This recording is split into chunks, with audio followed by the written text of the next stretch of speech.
Hello QCs, welcome to Coffee or Energy Drinks with the Quality Control Collective. My name is Greg and this is... My name's Renee and we are super excited to have you join us today.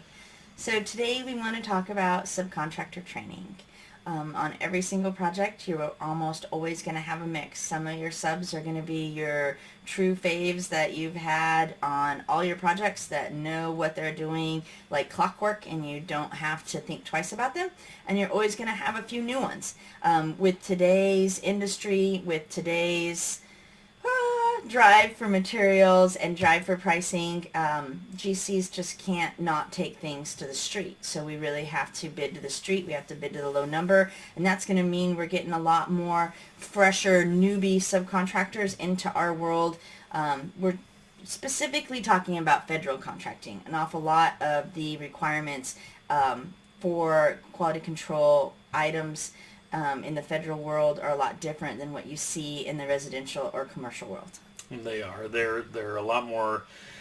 Your specifications are a lot bigger. The requirements on your subcontractor base is a lot more stringent. You'll have subcontractors, that you on the commercial world might do 4 or 5 different scopes in-house, but on a federal project they might only be doing 1 or 2. Right. And like Renee said, in today's day and age, it's not necessarily about the best quality of work. It's more likely going to be the lowest number, and those low numbers may not know how to do federal construction. Building the building is the easy part. It's all the paperwork and the requirements that come along with it are the hard part. It really is. And you're going to have some subs that excel in the field and they don't on the paper, and then you're going to have some vice versa. That's just the way it is. A lot of times subcontractors are not avoiding the quality control requirements and the paperwork that they need to do. They just don't know what they need to do. And I know QCs get really frustrated. It's in the spec, it's in the contract. They should have read it before they took the contract.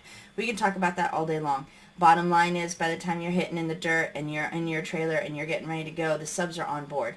The contracts are signed. This is what you've got. This is the hand that you've been dealt, and it's all about how you play it. And the easy way to do that is to just hold a mass subcontractor training up front. And it's literally can be an hour. Some of them we've given have turned into a half a day event because they really wanted their subs schooled for every single stage. We've traveled and given subcontractor training for general contractors on lots of different projects. And if you will do that due diligence, whether it's an hour or 4 hours before a project kicks off, it's going to save you time and money tenfold, at least on every single project. This is the one thing that you can really do is educate your subcontractors and train them. Train them on everything. Train them on, their schedule requirements. Train them on the specific project requirements. Train them on submittals. Train them on their closeout items. Train them on commissioning and red zone. Some of them will have never done or been involved in commissioning in red zone. Tests and inspections. Yeah, and closeout. All those kinds of things need to be grouped into your subcontractor training. And if you can get all of your subs on the right foot, then you're not pulling your subs across the finish line. Whether you're a QC pulling them, a superintendent pulling them, or just the general contractor and the owner having to pull them. You've got plenty to do on a project. You just can't do your job and somebody else's. That's just not the way any of this works very smoothly. So be efficient and just get your subs off on the right foot and make sure that your subs and your team embody the right attitude about it. When our subcontractors succeed, we succeed. We succeed as QCs, we succeed as small business owners, we succeed as general contractors. So we want our subs to succeed. And we always start our training by saying that. And by succeed, that's not a warm and fuzzy. I mean make money. That's what we're all here to do. At the end of the day, that's it. I mean, we love being QCs and we love what we do, but we do it for money. We do it for food, shelter, and the occasional beer, or wine, or coffee, or energy drink, or whatever your thing is. So that's why we're all here. So we want our subs to make money and to be successful. We don't want anyone to lose. Because that helps the whole project succeed. So. And along those lines, after you get done with your subcontractor training at the beginning of a project, you may still have 1 or 2 subs that just don't understand it. And it is in your wheelhouse, and it is your responsibility as the QC You just can't keep throwing submittals back, or you just can't keep rejecting things. Don't keep button heads. That's just an environment that doesn't help anybody. Yeah, it doesn't. And the project manager comes to you, and your ownership comes to you and say, why isn't this working? And you just say, well, they're not getting it. And they're going to ask you, well, have you called them on the phone? Have you brought them in? Have you explained it? Have you explained it? And you may need to do that on an individual basis. Just take the time, because trust me, the 2 or 3 hours that you lose hand-holding Right. will gain you hours and days in the long run, and they will appreciate it. The subcontractor will appreciate it.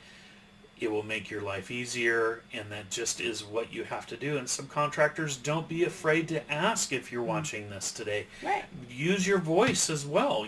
Don't get frustrated. Don't throw your hands up in the air. Don't pull off of a project. Ask for help.